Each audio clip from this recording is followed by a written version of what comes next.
मध्य प्रदेश एक ऐसा स्टेट जो हार्ट ऑफ इंडिया के नाम से जाना जाता है, लेकिन इसके दो अलग अलग चेहरे हैं।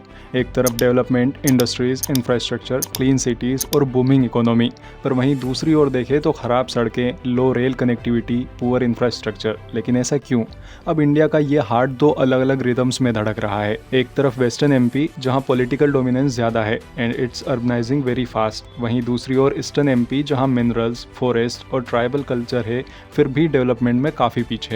ये एक ऐसा विभाजन है जिसके बारे में बहुत लोगों को पता भी नहीं है। In today's video will explore the geography, politics, economy, public perceptions and tourism of eastern and western Madhya Pradesh. Let's start with geography, क्योंकि यहीं से सब शुरू होता है।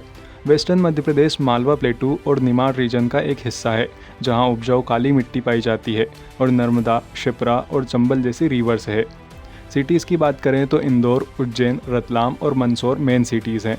यहाँ की लैंड रिलेटिवली फ्लैट और कृषि के लिए अच्छी है, जिससे यहाँ एग्रीकल्चर और अर्बन ग्रोथ भी बढ़िया हो रही है। ईस्टर्न मध्य प्रदेश विंध्य सतपुरा रेंजेस का एक पार्ट है, जहाँ घने जंगल पाए जाते हैं। मेन सिटीज़ है जबलपुर, रीवा, सतना, बालाघाट, छिंदवाड़ा और मंडला। ये हिली और फॉरेस्टेड एरिया है, जिसके कारण लार्ज स्केल पर अर्बनाइजेशन और इंफ्रास्ट्रक्चर थोड़ा डिफिकल्ट है, but it is rich in minerals. तो कह सकते हैं कि थोड़ा सा जियोग्राफिकल नेचर इम्बैलेंस क्रिएट हुआ है, जिसके कारण एक साइड पर एग्रीकल्चर और इंडस्ट्रियल हब्स है, वहीं दूसरी ओर प्रोटेक्टेड फॉरेस्ट और ट्राइबल जोन्स। वेस्टर्न एमपी, जिसे इकोनॉमिक इंजन भी कहा जाता है, जिसमें सबसे इंपॉर्टेंट रोल प्ले करता है इंदौर, जिसे एमपी का फाइनेंशियल कैपिटल कहा जाता है। इंडस्ट्रियल कॉरिडोर्स, आईटी पार्क्स और फार्मा हब्स की वजह से इंदौर की पर कैपिटा इनकम दूसरी सिटीज़ के मुकाबले ज़्यादा है। Better road connectivity and rail network के साथ इंदौर मध्य प्रदेश की इकोनॉमी का एक बड़ा हिस्सा बन चुका है। वहीं ईस्टर्न एमपी जो रिच भी है और पुअर भी। It's rich in coal, bauxite, limestone and forest, but limited industries. ये माइनिंग के लिए जाना जाता है, बट लोकल डेवलपमेंट काफ़ी कम है। यहाँ पर रिसोर्सेज होते हुए भी डेवलपमेंट नहीं है। Poor connectivity, difficult terrain and low political attention kept this region behind.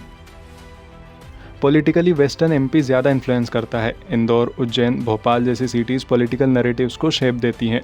Leaders, media houses और पॉलिसी डिसीजंस खासकर वेस्टर्न एमपी से ही आते हैं। बट ईस्टर्न एमपी पर अटेंशन कम क्यों है? इसका एक रीज़न है लोअर पॉपुलेशन डेंसिटी, और कोई इतनी ज़्यादा बड़ी सिटीज़ भी नहीं है। ट्राइबल मेजॉरिटी एरियाज़ को मेन स्ट्रीम डिस्कशंस में इग्नोर किया जाना, पॉलिटिकल कैलकुलेशंस में डेवलपमेंट इशूज़ को दबा दिया जाना, ये कुछ खास रीजंस हैं। वेस्टर्न मध्य प्रदेश की बात करें तो यहाँ उज्जैन में महाकालेश्वर ज्योतिर्लिंग है, जिसकी महिमा आप सभी जानते हैं। मांडू है, जिसे रोमांटिक फोर्ट सिटी कहा जाता है। इंदौर, जो कि क्लीनेस्ट सिटी होने के साथ साथ एक फूड पैराडाइज भी है। महेश्वर और ओमकारेश्वर, जहाँ कई मंदिर और घाट है, जिसकी वजह से टूरिज्म को काफ़ी बढ़ावा मिलता है। ईस्टर्न मध्य प्रदेश में इंडिया के टॉप टाइगर रिजर्व्स हैं कान्हा, बांधवगढ़ और पेंच। मार्बल रॉक्स हैं जैसे भेड़ा घाट, जो कि नेचुरल वंडर्स में आ जाता है। इसी के साथ एमपी की सबसे फेमस जगहों में से एक पंचमढ़ी भी है, जो कि क्वीन ऑफ सतपुरा के नाम से जानी जाती है। यूनेस्को वर्ल्ड हेरिटेज साइट की बात करें तो खजुराहो और रेवा में वाटरफॉल केवतीपुरवा टूरिस्ट का ध्यान अपनी तरफ खींचते हैं। टूरिज्म के लिए ईस्टर्न एमपी के पास काफ़ी पोटेंशियल है, but lack of aggressive marketing and infrastructure. एक इंटरनल विभाजन डेवलपमेंट प्लानिंग को अफेक्ट करता है। इन्वेस्टमेंट फ्लो, एजुकेशन और हेल्थ आउटकम्स को भी अफेक्ट करता है, और इस पार्टीशन को ख़त्म करना इम्पोर्टेंट ही नहीं बल्कि इसेंशियल है। मध्य प्रदेश पूरी तरह से तभी ग्रो कर पाएगा जब ईस्ट और वेस्ट साथ में ग्रो करेंगे। ईस्टर्न और वेस्टर्न दो सिबलिंग्स की तरह हैं, different, beautiful and full of potential. जितना हम इन्हें समझेंगे उतना ही हम इन्हें सपोर्ट कर पाएंगे। इंडिया को समझना है तो उसके हर कोने को समझना पड़ेगा। If you like this deep dive into MP, don't forget to like, share and subscribe for more such explorations. जय हिंद, जय भारत।